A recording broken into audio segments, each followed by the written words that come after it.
When you hear about Carnival in Brazil, what comes to mind? Oh, wait, I think I know. Gorgeous parades, beautiful women, party, beach, sun, music, samba.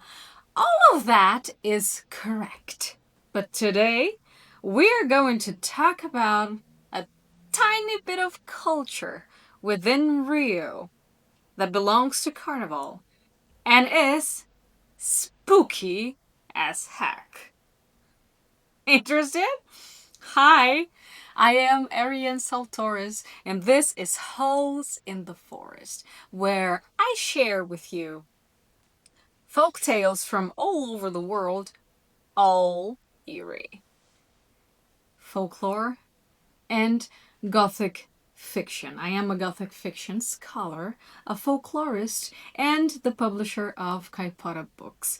And this is a space where we talk about all the delicious, eerie things that people have in their culture.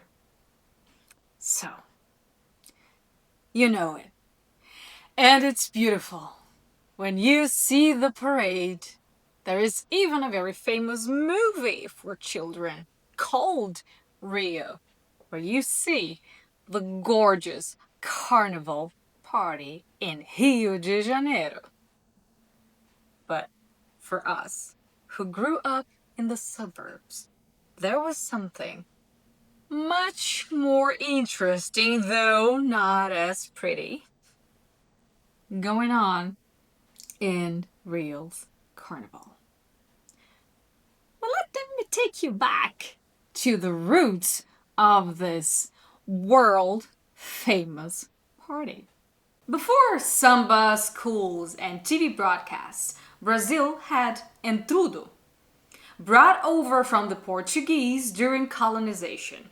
Entrudo was a festival of misrule, a time when people dose each other with water through food, flour, and even mud. It was noisy, unruly, and dark. Inspired by European traditions of inversion and excess, Entrudo blurred lines between classes and rules. And like many colonial practices, it was eventually banned, pushed away, but it never quite disappeared. And so Brazil started having these parties on the streets that belong very much to Carnival to this day. You have blocos, and people used to sing marchinhas. I still believe people have blocos till this day. I haven't been in Brazil for a long time, but I do believe this is still a thing. At least I hope it is. But when I was growing up, and this is the part that I promised you at the beginning of the video, there was something a lot scarier going on. And these were people all dressed up in things that we in the suburbs called Clovis, which is a variation of the English word clown. Clovis, or creatures in masks, so people wearing eerie masks. Think of Venetian Carnival, but darker. Can it get darker than that? Yes, it can actually get darker than Venetian Carnival masks. And they dress up and they had those masks. And they went through the streets chasing you. It happened a lot when I was a kid. They were also called bate bolas. So they had a small ball in their hands. Not that small, if you think about it. And it had this, it looked like an American football ball, you know? And it was tied to a stick. And they would come after you and bang, and hit it on the floor right before your feet.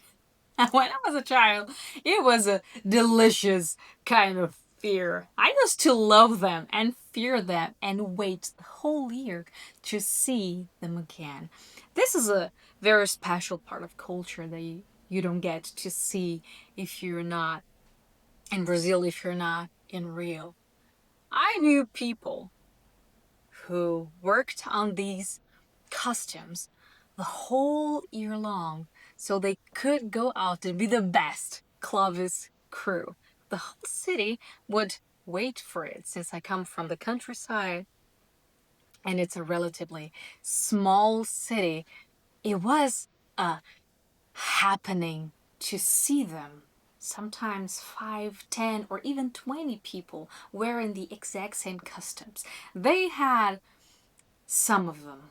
It was a thing with us. I don't know. If maybe you come from Rio, you come from another part, and they have a different culture. But where I grew up, they even have a fragrance, a type of perfume that they were all use, so you could smell a certain group of Clovis coming down the street.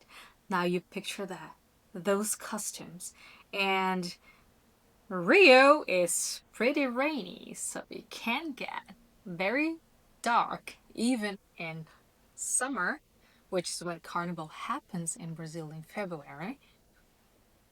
And they come. I know you imagine that. They come and they come and they're 10 or 20, have they mask and those balls and bang! It's a lot more stuff for a cool story. Sorry, Carnival. I love Carnival, but it's a nicer stuff for a story than it is a gorgeous parade. So, tell me, have you ever heard of the Brazilian clowns or Clovis from the suburbs? What do you think about them, and would you like to read a story that plays in rainy, hot, humid, tropical Gothic Rio de Janeiro, where they play a major part? They could even be supernatural. I think that would be a good idea. Don't forget to subscribe, comment, and share, and follow me and Kaipara Books on social media so we can share more and more eerie folklore, dark folk tales, and the best of Gothic fiction. See you in the next video.